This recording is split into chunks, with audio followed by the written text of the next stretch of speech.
Social media usage has become a major problem in today's societies, particularly when it comes to communication skills.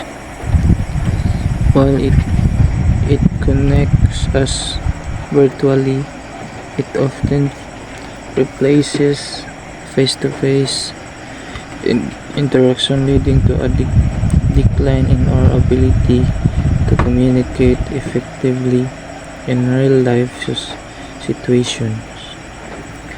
The convenience of texting, posting, and messaging has created a culture of shallow exchanges where the depth of conversation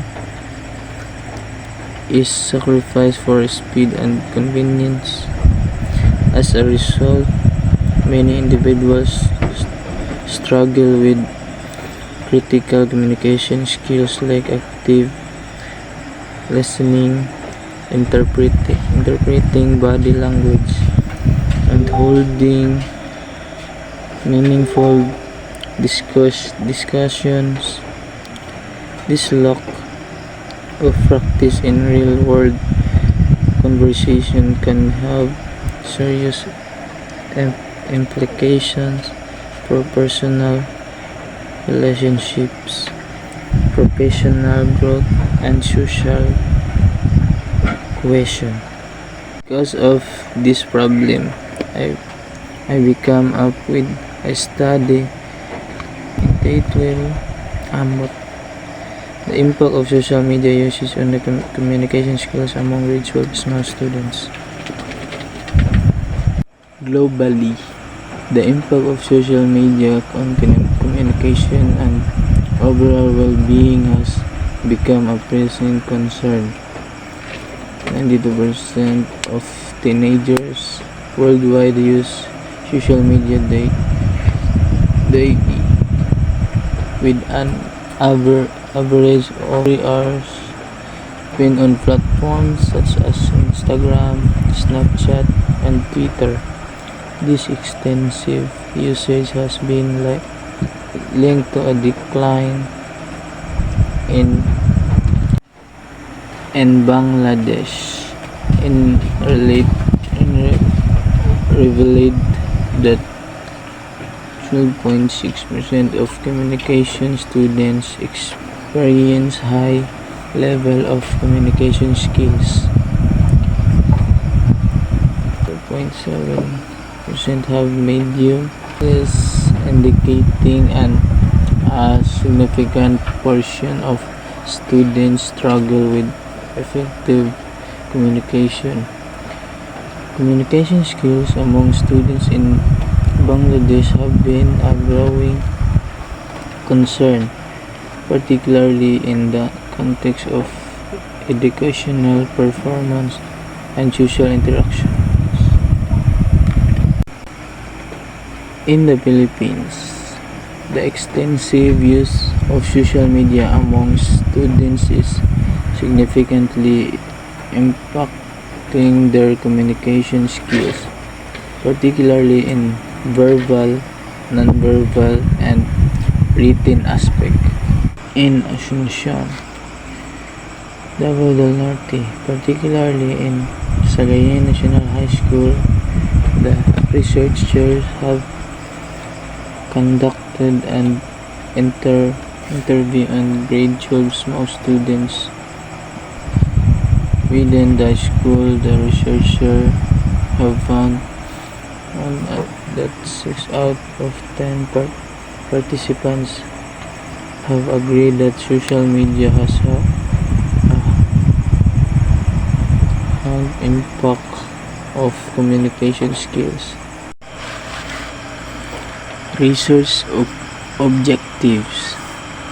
The purpose of this study was to determine the relationship between social media usage and communication skills. Specifically, this study sought answers to the following to describe the level of social media usage in terms of platform and purpose.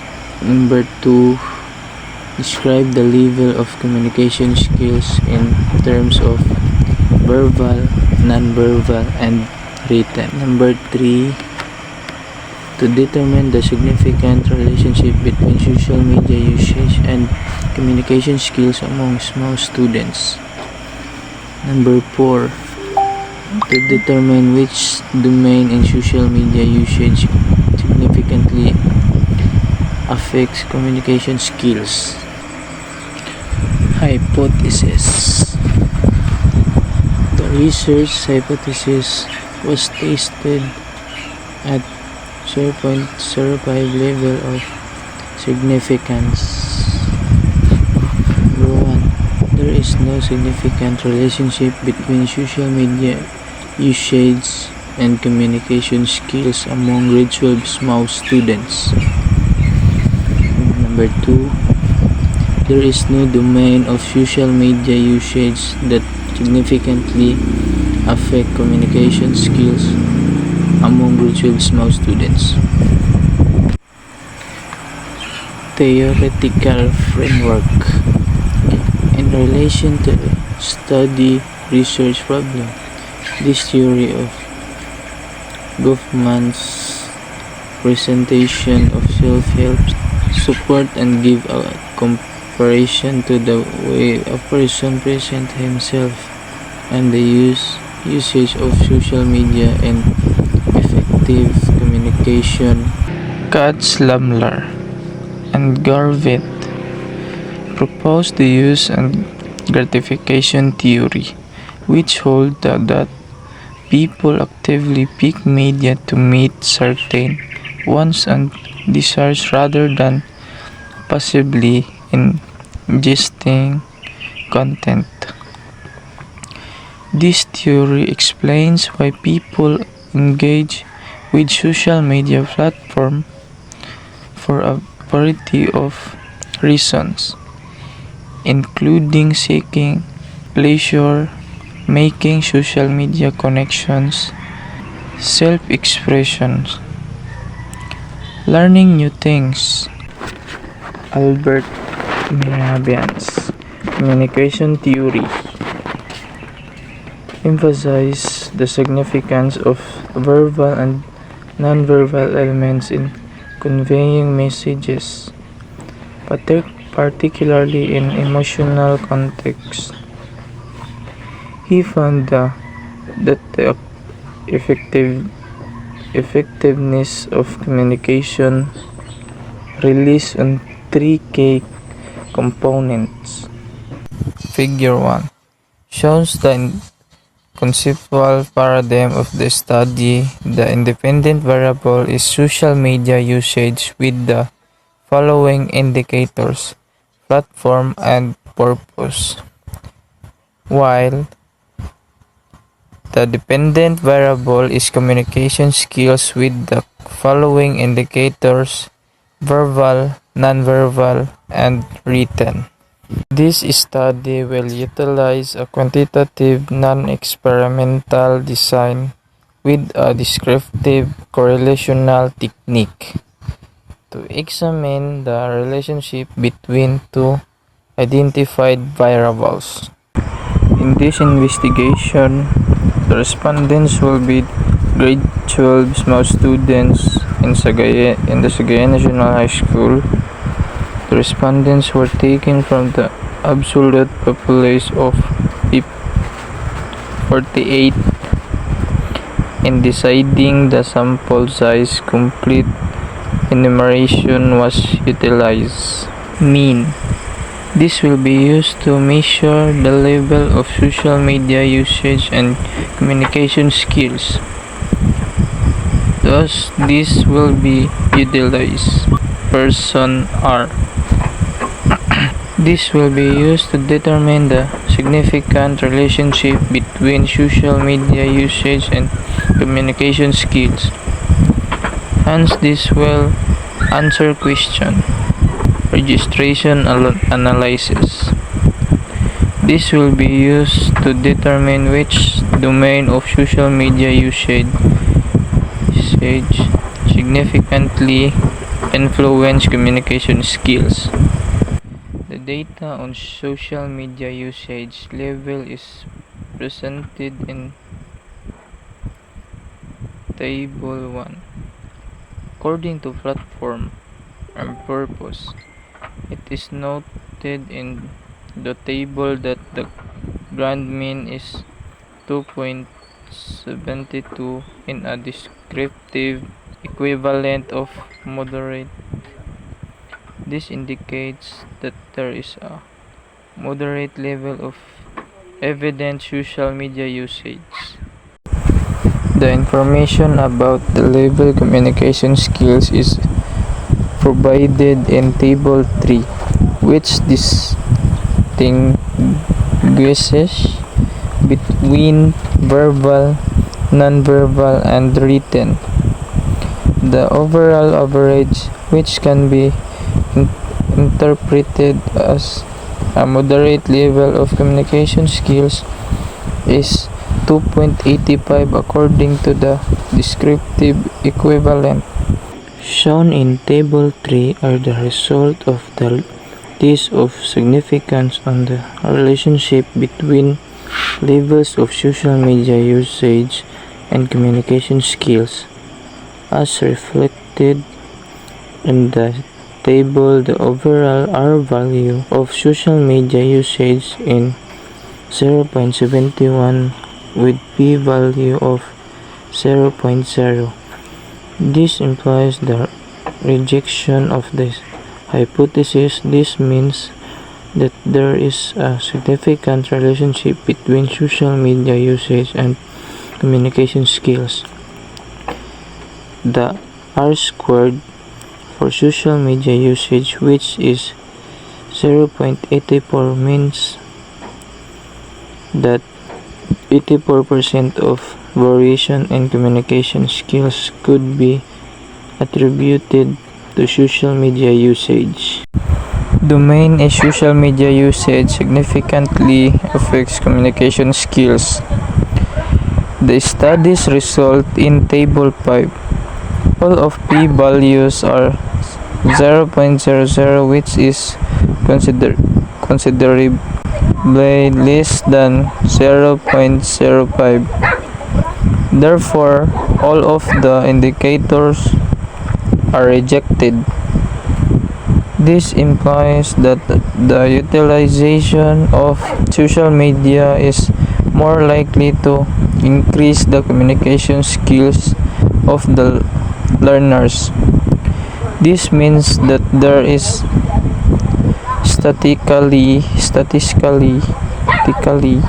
significant evidence to suggest that the two indicators are significantly related to communication skills.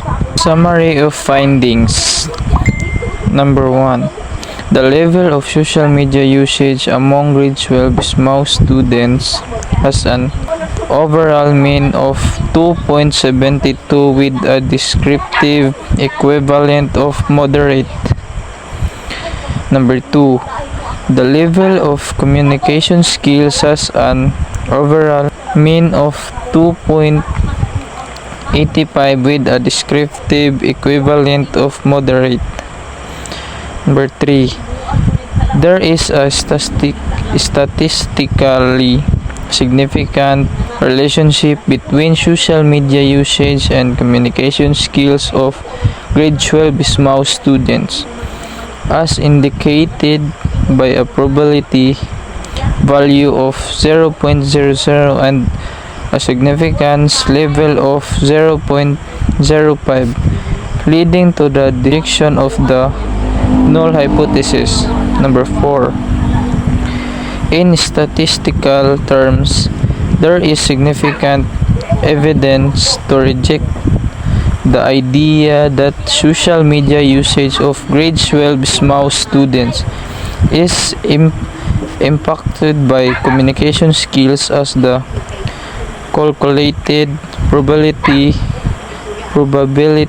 value of 0.00 is lower than the commonly accepted level of Significance of 0.05.